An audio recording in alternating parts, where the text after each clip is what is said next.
Bismillahirrahmanirrahim. Assalamualaikum warahmatullahi wabarakatuh. Perkenalkan, saya Hana Santika Ahdanti akan menyampaikan materi kedua dalam hukum etika jurnalistik dengan judul Kebebasan Pers di Indonesia.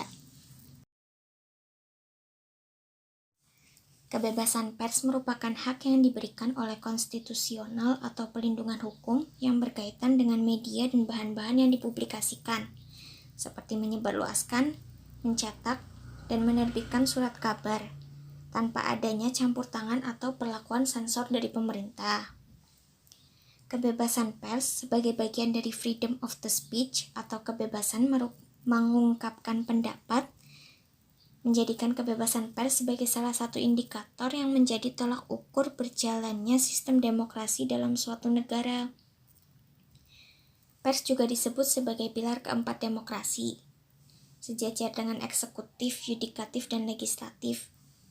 Ini karena peran besarnya sebagai kontrol sosial yang mencegah terjadinya abuse of power atau penyalahgunaan kekuasaan dan kewenangan yang dimiliki oleh ketiga lembaga pemerintahan tersebut. Kebebasan pers di Indonesia dimulai pada masa setelah Orde Baru tumbang, dengan munculnya Pasal 28F Undang-Undang Dasar 1945 melalui amandemen kedua. Pasal ini berisi tentang kebebasan masyarakat Indonesia dalam mengakses dan mengolah informasi kemudian disebarluaskan kepada masyarakat. Ini bisa dibilang sebagai titik cerah bagi pers Indonesia yang sebelumnya terbatas geraknya pada masa Orde Baru. Kemudian pada masa pasca reformasi, pemerintah mencabut beberapa peraturan yang dianggap mengekang kehidupan pers. Peraturan tersebut antara lain, yang pertama Peraturan Menteri Penerangan Nomor 1 Tahun 1984 tentang ketentuan-ketentuan Surat Izin Usaha Penerbitan Pers atau SIUP. Kasusnya pada masa itu banyak kantor surat kabar yang akhirnya dibredel karena dianggap menyebarkan informasi yang akan merugikan pemerintah saat itu. Di antaranya adalah Majalah Tempo, Harian Sinar Harapan, Harian Indonesia Raya, Harian Rakyat, dan Harian Abadi. Kedua, Peraturan Menteri Penerangan Nomor 2 Tahun 1969 tentang ketentuan-ketentuan pokok wartawan. Yang ketiga ada Surat Keputusan Menteri Penerangan Nomor 214 tentang prosedur dan persyaratan untuk mendapatkan SIUP.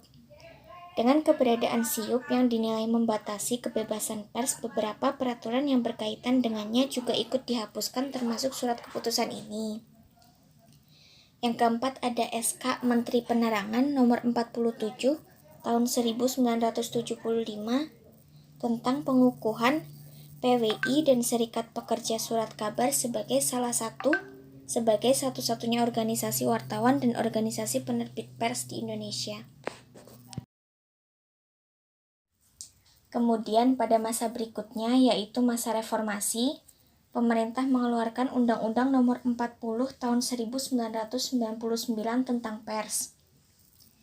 Ini merupakan jawaban atas tuntutan kebebasan pers yang beberapa tahun terakhir secara masif diperjuangkan oleh para pekerja media pers. Pada masa reformasi ini juga Departemen Penerangan resmi dibubarkan oleh Presiden Abdurrahman Wahid dengan alasan untuk perampingan kabinet pemerintahan. Pentingnya kebebasan pers dapat dilihat dari poin-poin tentang peranan pers sebagai berikut.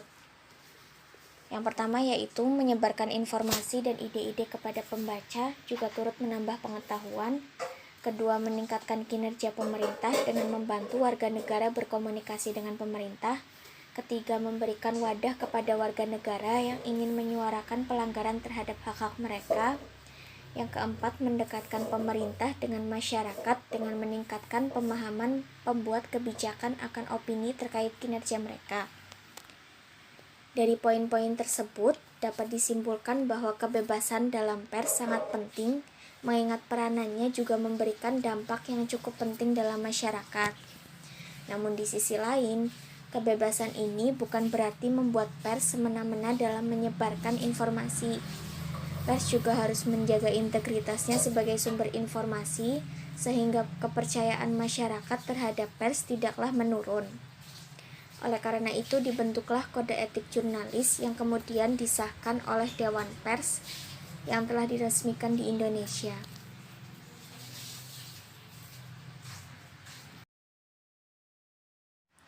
Mungkin itu saja presentasi yang dapat saya sampaikan. Kurang lebihnya mohon maaf. Wassalamualaikum warahmatullahi wabarakatuh.